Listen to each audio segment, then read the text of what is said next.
Hi, everybody, and welcome to another episode of the Double 18 podcast. I'm your host, Stephen Nagishi. Normally on Tuesdays, I do the Bears centric live stream with my good friend, Rashab Shakiri from the Bears YouTube channel, The Windy City Production. But tonight, I've been working on the interview with this guest for quite some time. And first of all, I want to give a shout out to our my good friend Jeff Skin Wade from 97 The Freak, and also the sideline reporter for the Dallas Mavericks, where the Bally Sport Southwest down there. And she is a colleague of Skin with the same network, but she actually works with the Texas Rangers as a sideline reporter for a long, long time. Ladies and gentlemen, I'd like to welcome you, Miss Emily Jones McCoy. Hello, Emily. Good evening, and thank you very much for joining us on our show. Hey guys, it's after 5 o'clock in the off season, so I've got a glass of wine for you guys. It is 5 o'clock somewhere, so it is certainly all right. Oh, it's way past. It's way Just past. like the We're sun. safe. We're safe.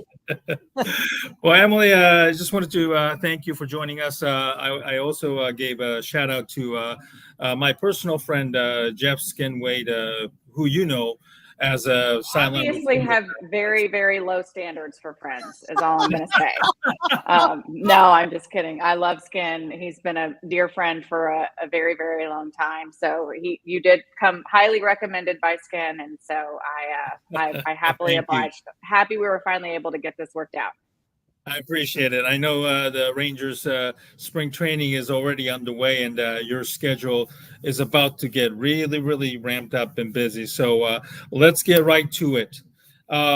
Emily, give us a little bit of background as to how you got your start in your career postgraduate, and how you ended up where you are today. Well, I'll try to make it as short as possible. I've been doing TV for 25 years. So I grew up in Plainview, Texas, which is a small town in West Texas, raised by my father. My sister and I were. And so we spent a lot of time doing all the typical girl things, but we did them while watching sports. So we played Barbies while watching football, Dallas Cowboys football. We just, a lot of our family time, the three of us, was spent and revolved around sports, watching them, talking about them, all that kind of stuff. So we both have a deep love for sports. My sister and I do. She was smart and became a CPA like my dad. And then I was crazy and got into the television business. But I went to school at Texas Tech, graduated from there in 1998. So that shows you exactly how old I am. And went to work upon graduation for the NBC affiliate in Lubbock, KCBD. I was a news reporter for 2 years. It was awful. It was boring. And I was not serious enough for it, to be quite frank with you. So after 2 years as a news reporter, they actually moved me to the sports director's position, which at the time, that was about 2000. I was 23 years old, in the buckle of the Bible Belt. And you can imagine how well that was received, to have a woman talking about sports every night at 6 and 10. So in Lubbock, I developed really thick skin really quickly. It was kind of baptism by fire. To be brutally honest with you, I probably wasn't qualified for that job. But I have kind of the mantra of fake it until you make it. I had the opportunity, I took it, and I was going to figure it out as I went. Made plenty of mistakes along the way, tried to learn from each and every one of them. Had wonderful people in that position, not only the people that I worked with at KCBD, but also people like Mike Leach and Marcia Sharp and Bob Knight and Larry Hayes, that were really champions for me in that role when they didn't have to be. And so I am grateful for those, especially those four people in the coaching realm that really did embrace me in that position and showed me grace. And so I really kind of grew up on the air in Lubbock. And so I'm grateful for those experiences, for those relationships to this day. After 4 years in Lubbock, I had an opportunity, which is kind of a funny story that's probably too long to tell, but a guy named Dennis Simmons, who is now on Lincoln Riley's staff at USC. We're very good friends. He encouraged me to come meet him for a drink one night because the guys from Fox Sports Southwest were going to be there. I told him I was tired. He said he thought it would be good for me, and he was right. And so I found out at that, drink session that Randy McElvoy was leaving Fox Sports Southwest. That gave me an in. Applied for the job there, and after a couple of months was hired as a reporter for Fox Sports Southwest. I got to Dallas in 2004, worked for the network for 9 years. During that time, created a very close and organic relationship with the Rangers. Baseball was not really my number one sport. Coming into Dallas, I was really a college football girl, had the chance to do college football sidelines for the Big 12 and Southland Conference, a number of different things, did NBA, NHL, but I really fell in love with baseball, with the Rangers organization over that 9-year stretch where I covered the Rangers pretty closely. And then after I had my second child in 2013, and decided I didn't want to do all the things and decided it might be time to take a step back from TV. And so I did. And at that time, the Rangers approached me about, what about just working for us? And we'll kind of cater a schedule that will be family friendly for you. And, you could just focus on one thing. And 11 years later, here I am. So that's kind of the long of it. There's really no short. Mm-hmm. We're speaking with Emily Jones McCoy from the Texas Rangers, sideline reporter extraordinaire, a person who gets a lot of Gatorade baths, as you see on social media. We'll talk about that as we go along. But one thing I've talked with sideline reporters who have kids and trying to get that work-life balance.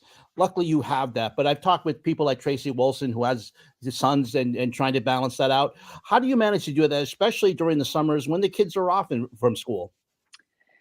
Yeah, I think, when I first had kids, I really thought that it's going to get easier as they get older. When you first have these little humans, you feel so attached to them and you don't want to be away from them, but you're also feeling the pull of this career that you've worked so hard, to establish, and you're so afraid of losing, to be quite frank with you.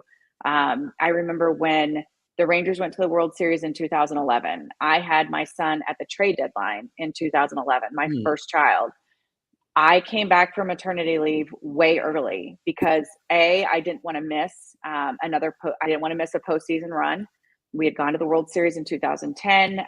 There was a chance we could go back in 11. I didn't want to miss a thing, but I also didn't want to miss a thing at home. So it was just this constant struggle of what to do. And so I ended up going back to work early, to cover that run. Thankful that I did, but I think I think men face it to an extent, but it's almost like it's ingrained in us as women, to try to do all the things, to be all the things. And there's so many times, and it's hard for me to understand too, because I was raised by a man. So I get the man's perspective. I wanted my daddy there, for anything and everything. But I feel like the vast majority of the times, if we're going to kind of put things in boxes, it's, mom gets called on for the logistics of things. And you kind of have this guilt and this burden that really isn't terribly prevalent with dads. I'm not saying it's not. It was with my dad. Obviously, he raised my sister and I. So I think for me, it was just learning to let go. As someone who is super type A, super OCD, super controlling, to be able to want to do everything myself, to be able to allow people who care about us and our family and our kids into that circle to where it was okay with me letting them go. And, for me, it was our family. I have a super supportive family myself. My husband, his family has been phenomenal. And so I think more than anything, it's not being afraid to ask for help and being okay with, letting certain things go. You just have to, if you're going to survive in this industry, because as you know, there's not a whole lot of sports played between, 8 a.m. and 3 p.m. when the kids are at school. So you have to figure out things, nights and weekends and all that kind of stuff. So I would say for me, letting go of that control and that need to be ever present and ever in control was the biggest thing. Emily, you mentioned earlier about developing thick skin, and obviously being a sideline reporter, unfortunately, you guys get a lot of flack from the fans, unfortunately. Having said that, I'd be remiss if I didn't ask this question about Carissa Thompson going on. I believe this was Ken. Help me out here. Was it the Barstool? It was a Barstool podcast. Yes.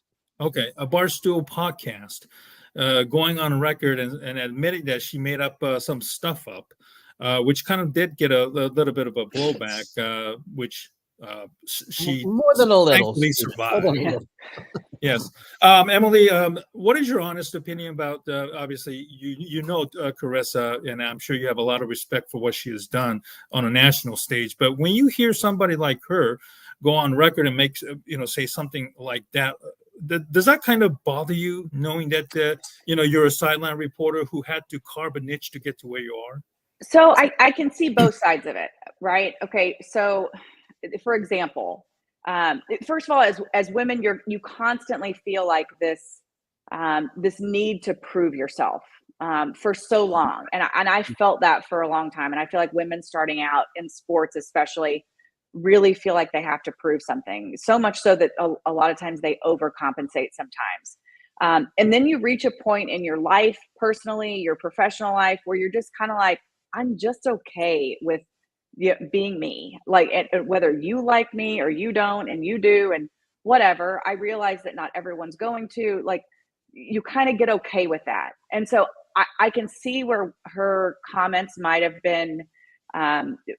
upset women who are like still in that place where they're like, we're just trying to be taken seriously, please don't, like, it's like we're all lumped together, right? Like, Right. If something happens to one woman or one woman says something, it's like everybody gets lumped in together. That doesn't really happen with men as much, to where, a dude does something wrong on the air, and it's not like we're all like, oh, well, look at these men in broadcasting saying dumb S. Like, we just don't do that. But with women, we do. So for example, I could see both sides of it because, and I'll give you an example.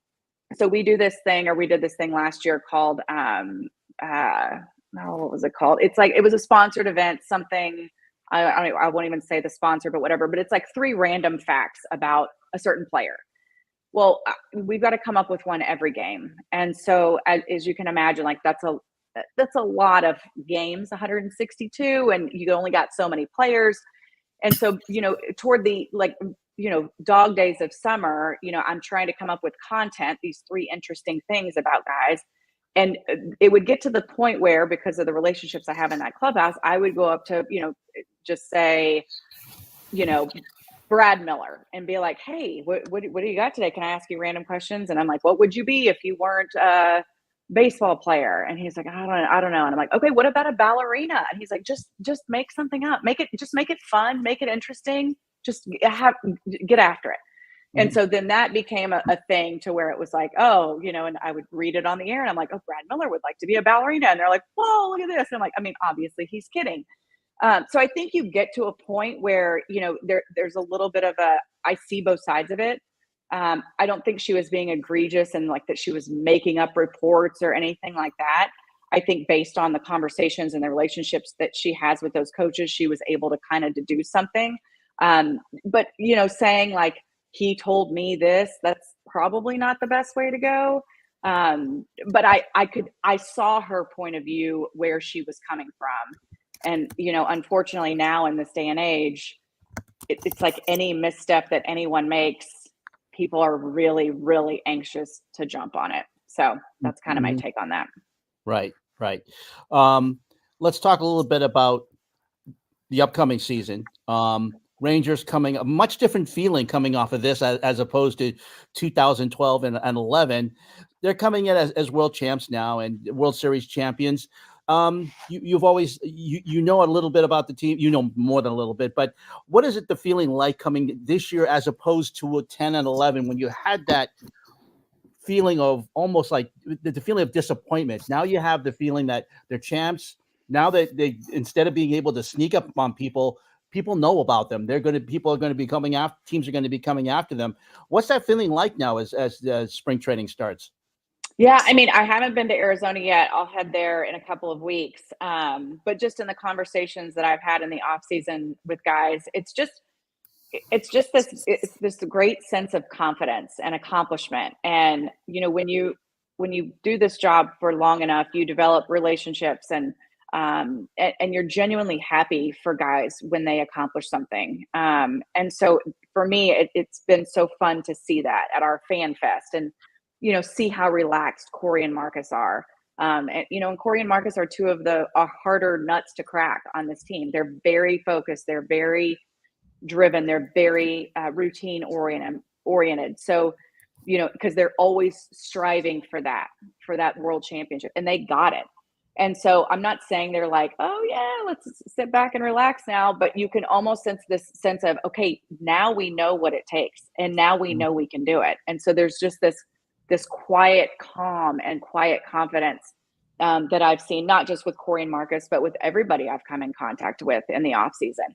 And it's funny, I was texting our traveling secretary, which I think there's a better name for it now, but the guy who handles all of our travel. And I was texting him my spring training dates. I'm like, just make sure, that's when I'm going to be there for the hotel, blah, blah, blah. And so I said, how's it going? How are things? And he was like, it's great. Super chill vibe. And he was like, and everyone's in great spirits. And I texted him back and I was like, oh, I wonder why. Maybe it has something to do with the commissioner's trophy hanging out in the lobby there in Surprise. So that piece of metal, yeah, exactly. So yeah, I think everyone's excited, and I don't think that this is a team that's wired to be like, check that off the box and then let's see what else we can do. It's like, okay, we've done it once, we want to do it again. That's awesome. Steven? Awesome. Yeah, the Rangers kind of took everybody by surprise, winning the World Series, obviously against an even more surprising opponent in Arizona last year. At what point did you thought, okay, this Rangers team's got something, and that they have a legitimate shot at winning the whole thing? So, wait, when did I know? When did you think? Yeah, when did you realize? Okay, this team has a I'll be honest. I was terrified until we took a 5-0 lead in the 9th of Game 5 in Arizona. Okay. So I don't know that I was ever confident. And I think that was because of my experiences in 10 and 11, especially 11. Right. Yes. And, those of us that were around in 11, we would like kind of like look at each other, but wouldn't say anything. And then finally, like we would like break the ice and I'd be like, okay, you realize these guys were like in junior high when that happened. Like they don't care. They don't remember. They're not cursing David Freese. They're not, they don't know. So let's not put these burdens on them. But, you knew it was special, kind of all-star break time. Like, okay, this thing is sustainable, and then they go through the lull and then we hit the buzzsaw on that last road trip of the season. We lose the division. But once they beat the Astros in the ALCS, it was like, okay, maybe I can exhale a little bit. Maybe we really do have a shot at this. But I will tell you, I did not fully exhale until Marcus hit that home run in Arizona. That's the first time I really, really let it go. Mm. Well, also in this offseason, you had Adrian Beltre going to the Hall of Fame. And as a Red Sox fan, we loved him too up in Boston, but he really got his name in Texas. What was it like covering him? And does he still hate people touching his head? He definitely does. And also, he maybe hates telling people that he hated people touching his head more than he actually hates people touching his head.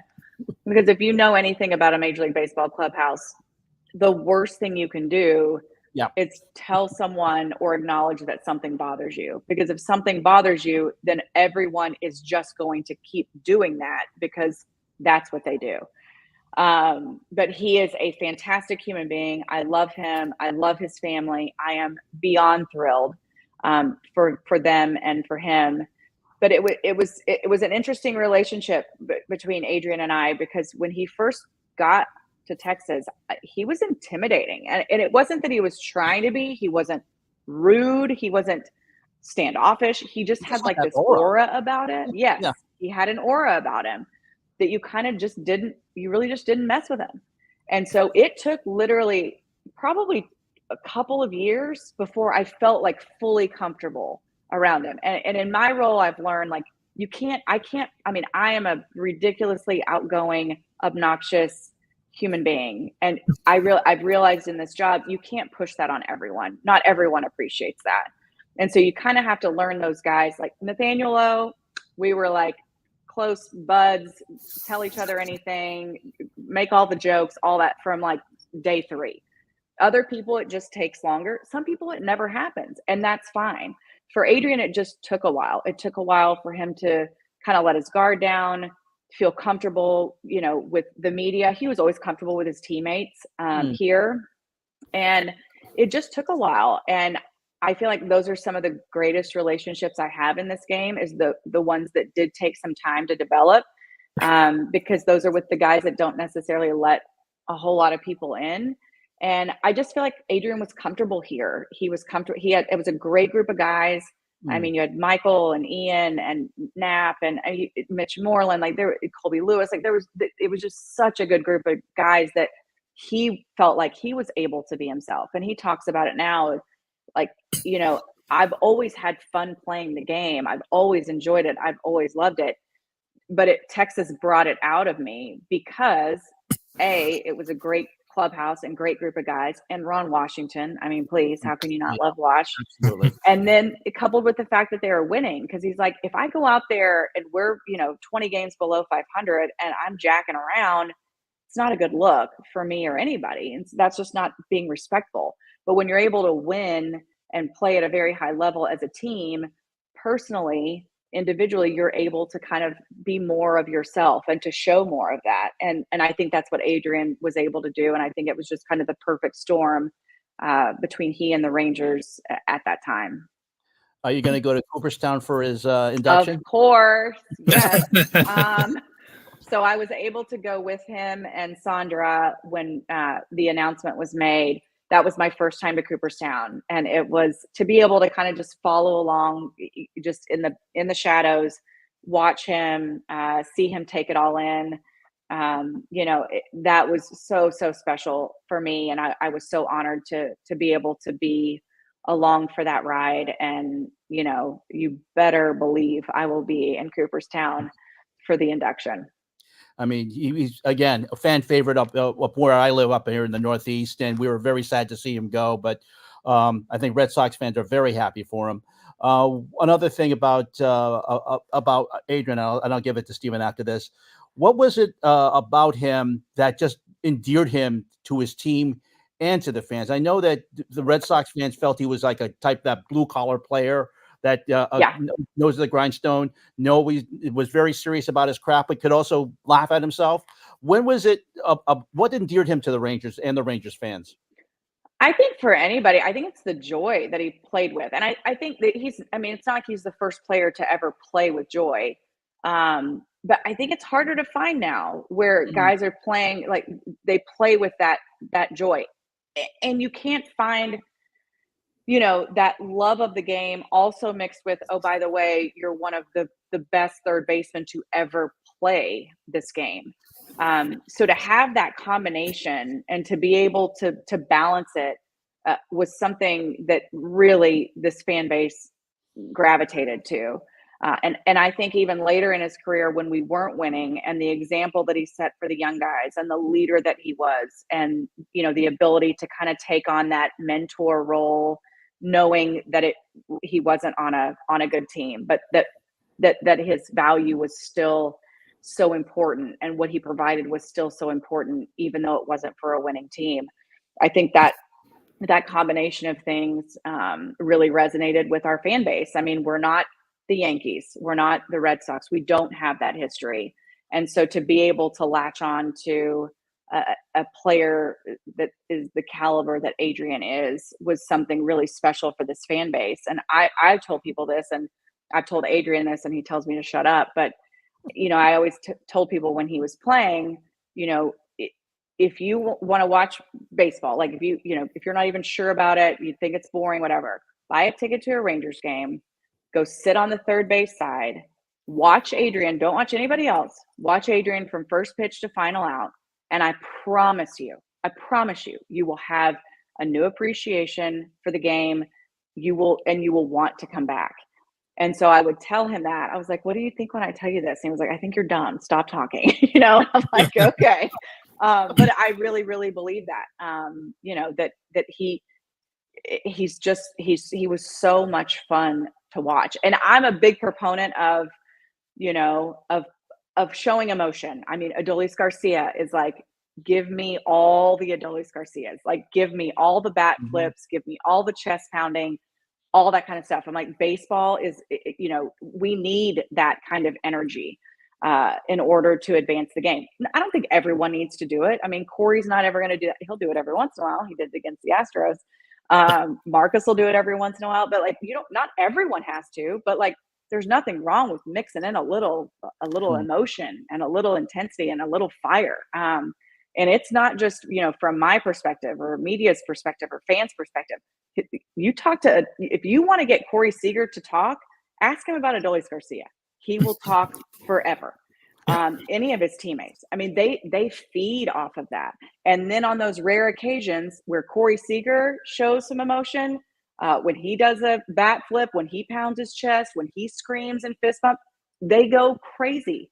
And so it kind of opens the door for those guys to let down a little bit. Now, Corey's not going to do that every home run, but when he does, it's like, it's pretty cool. Yeah. A couple more segments with Emily Jones, the sideline reporter with the Texas Rangers, kind enough to join us on the Double A Team podcast live stream. So obviously the Rangers have had a lot of, in recent years have had Asian players who have been with the team. Most noticeably, Koji Uehara back in 2011. He was a team with the team. Sin Soo Chu, I believe he was an outfielder, a mainstay. Choo. Oh, and of course, and then of course, Yu Darvish. Of course, when the Rangers were, it's all about that time. Yeah. What do you remember about the interaction with those Asian players? Obviously coming from different countries, different cultures, and what were your interactions were? What do you remember your time with the interactions? So Koji was pretty quiet. I didn't get to know him very well. Super, super sweet guy, but really quiet, really to himself. But I remember that his teammates loved him. He was a great dude. Like I said, I didn't get to know him very much personally. But a great dude and well loved by his teammates. I know that for sure. Yu Darvish, I love you. I mean, not you, but you. I love you so much. And his sweet family, Seiko. I mean, they're like salt of the earth, good human beings. The only regret I have with you is, we got comfortable with each other, and he was just getting comfortable with his English, and was just starting to kind of let loose a little bit, and kind of get away from the translator a little bit and go on his own a little bit more. And then about that time, he left. And I hate that I wasn't there for those, the Cubs years or the Angels years, or, and we still stay in touch, but I hate that I missed out because he's got such a great personality. and was trying so hard to, communicate in English, also knowing that he's so scrutinized and was so worried that, he might say something wrong or misspeak, and wanted so badly to just be respectful to his team and also to his country. Like he's thinking about all those things. So that's my one regret with you, is that I didn't get him just when he was starting to really kind of relax. And then Chu, I mean, I'm not sure I've met like a better human that plays baseball. I mean, when you look at what he did when COVID hit with the minor league players in the Rangers organization, I'm sure you guys know about that. Yeah. Chu is amazing. I think Chu would make a fantastic coach, manager. Teammates love him. He's so prideful in what he does. I just think he's fantastic, and I consider Shin-Soo Choo a very, very dear friend. That's awesome. As we mentioned, a couple more segments with Emily Jones. We appreciate you coming on with us, Emily. One of the things I used to love when I had the MLB Extra Innings package, and also seeing your post on Instagram, was the Gatorade showers that you took. And I know that Garen Austin in Boston also got it. Julia Alexandra in Washington got it as well. But what is it? You're doing the post-game interview with the star of the game or the guy who hit the home run, and out of the side of your eye, you kind of know that it's coming. What is has your sidestep gotten better as the years have gone on, or do you feel you have to take the brunt of that?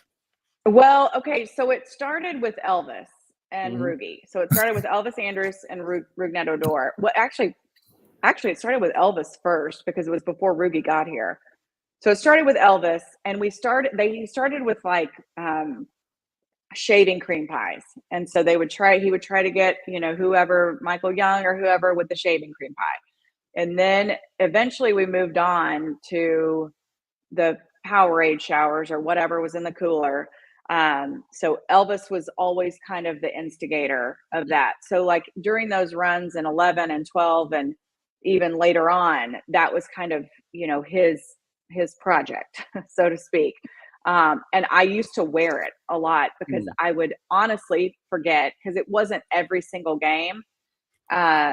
Then, later on, we kind of had an agreement, like, I'll set up here and then I can see you coming and I'll stay engaged with the interview long enough until you come, and then I'll scoot out.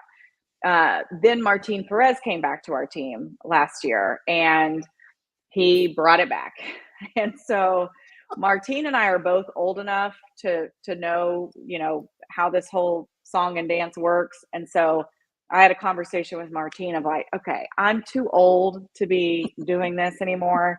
So what I need is for you to just spare me and make sure I make eye contact, let me get out of the way, and then you go. And so I was able to avoid most of it during the World Series run, the season in 2023. And now there's no Martin on our team. He has moved on. And so I'm curious to see, I have a feeling it's kind of going to go away this year unless something else pops up. Like and I I'm said, not sad about it. No, I mean, but I will say it's always, if that's happening, that means something good has happened. So it's like, right. You can't complain, too much. Also, too, this is their deal. I'm just an ancillary part of what's going on. And if they want to do tomfoolery and hijinks, let them do it. I don't care. I'll get out of the way. Well, and not only that, it's humid down in Dallas at times. So sometimes the getting right, the but shower, we're inside now. We're inside now. That's right. That's Yeah, true. I welcome that in the old ballpark, but in the new one, I'm like, it's 72 and the air conditioning can get chilly. Right. And how many times now has the former president, George W. Bush, managed to photobomb you in the background? Well, there's only one photobomb to my knowledge. But I do love that man. And we, every time I see him, we talk, we have conversations. I can't reveal all the content of those conversations. Some of them, he's like, well, what's this guy doing? And what's that guy doing? Because he wants to see the Rangers win. And I remember having more than one conversation with him during the 23 season about what are we doing here? And I would try to tell him like, let give him some time, it's gonna whatever. And then, months later I'd see him again and he'd be like, you were right about Leclerc. You were right about, whatever. So I'm like, can I write this down? Will you sign this, saying I was right about something and sign it, 43rd president of the United States. But he's a fantastic fan. He's a super cool guy. And for me, like, I'm a little girl from Plainview, Texas, and you told me I would be like, taking selfies with the president, I would have told you they were crazy. So it's one of the many awesome things that this job and this organization has afforded me. 100%. Well, thank you, Emily. I want to end the interview asking about the current landscape of the media. You work for Bally Sports, which we all know that Ken obviously working for Awful announcing about the the Diamond Sports Group's financial troubles, obviously with the RSN regional sports networks, Amazon wanting to get involved and all of that kind of stuff. We've been hearing a lot about the mergers of streaming services. Obviously, the landscape of sports media and reporting has changed significantly from the time you became a reporter. Do you feel confident about the current media landscape and where it's heading? Because it seems as though a lot of the the fans are being priced out, with the tickets, concessions, and also now obviously having to pay slightly a little bit more to watch their favorite teams on regional networks and so forth. Obviously I don't want to get you into trouble about the talking about Diamonds. Where are you going with this? Oh no, you're fine. No, you're fine. Listen, I'll talk about whatever you want. So I am a Rangers employee. So I'm paid by the Rangers. So they determine, but at the same time, our games now are on Bally's. So there is some sort of, commingling, but the Rangers, I've worked for the Rangers now. This is my 11th season. So they're the ones I report to. But with that being said, thinking about the landscape as a whole, as you mentioned, yeah, it is concerning. It is changing. Fortunately, I am getting old and won't be doing this forever. So I guess I'm more concerned, not for me, but for our fan base and the sport as a whole. You want to get more people involved and engaged and, committed to your sport. And so I think it was frustrating this year that so many of our fans weren't able to see our regular season. They weren't able to see this team that had lost almost 200 games combined the past two seasons completely redeem itself and go on to win a World Series. And that sucks. So yeah, I think it is a concern. And I think it's been a huge wake up call for the game itself and how we distribute it and how we reach our fans. I feel like the rule changes that were implemented recently that have been implemented, I feel like those are hugely beneficial. I feel like that's definitely a step in the right direction, but yeah, I do worry about it and I don't know the answer. I wish I did. I could probably make a lot more money knowing the answer to that question than doing anything else. But yeah, it's concerning. And I think more than anything, like,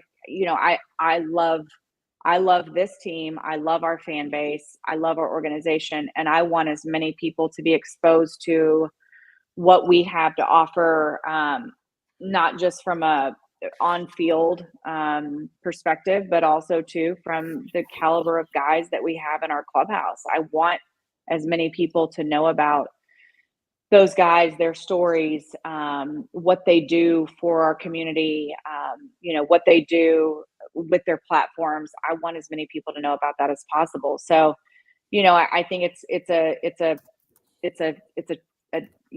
a pivotal time right now for our sport and the way that it's consumed. And, you just hope that there's enough people in positions that are making those decisions that will take all of that, into consideration. I'll ask one last question before you go, Emily. We know we know Dallas is a Cowboys fan, as a Cowboys town. How much does it irk the Cowboys that the three Dallas teams have won championships before they have at this point? So I'm a huge Cowboys fan too. I grew up a Cowboys fan. That's, like I said, that's how my dad and sister and I mean, we've really bonded over Dallas Cowboys football. So I during football season, once baseball's over, I'm all in on the Cowboys. And I think a lot of people are that way. And if you know Jerry Jones at all, even though he won't say it publicly, I mean, of course, I think he's genuinely happy for the Rangers and their championship. I think he was genuinely happy for, the Stars and the Mavericks when they won theirs. But it has to absolutely, positively kill him that they have not been able, they haven't been able to have a parade. They haven't been able to celebrate, getting to that mountaintop. But I think it's I really do feel like, though, in this town that the teams support each other, and I think that's reciprocated all the way around. Cowboys to Stars to Mavericks to Rangers, and and vice versa. But I think it does. Yeah, it's got to bother him. I mean, it would bother me. Like, I mean, let's be honest. Like, if I've got 3 sisters and they all win something and I'm the only one that hasn't won, I'm going to be pissed. And I'm going to want to win that much more. I'm going to be happy for them. But I'm also going to want to get in on that action as well. So I think it's a normal human reaction. And I think I would question if Jerry and the Cowboys were just like, oh, yay, we'll just ride the Rangers coattails. Like, no, it's not sports. That's not competition. So yeah, I hope they are pissed and I hope it motivates them. But yeah, that's human nature. Mm-hmm. Well, on that note, we'll end our live stream here tonight. I know we went a little bit over than usual that we spoke, Emily, but I want to thank you for your patience and talking about your career and your perspective on the Rangers as well as the industry as a whole. Thank you so much, and good luck to you this upcoming season. Obviously you're flying to Arizona for the spring training and also for the upcoming 2024 Texas Rangers season. Thank you very much for your time, Emily, tonight. Thanks, you guys. It was fun. Cheers. Thank you so much. And Ken, thanks for joining me tonight once again for consecutive streaming. And we thank you for watching as well. We look forward to seeing you next week on our brand new episode of the Double A Team live stream. Good night, everybody. Good night.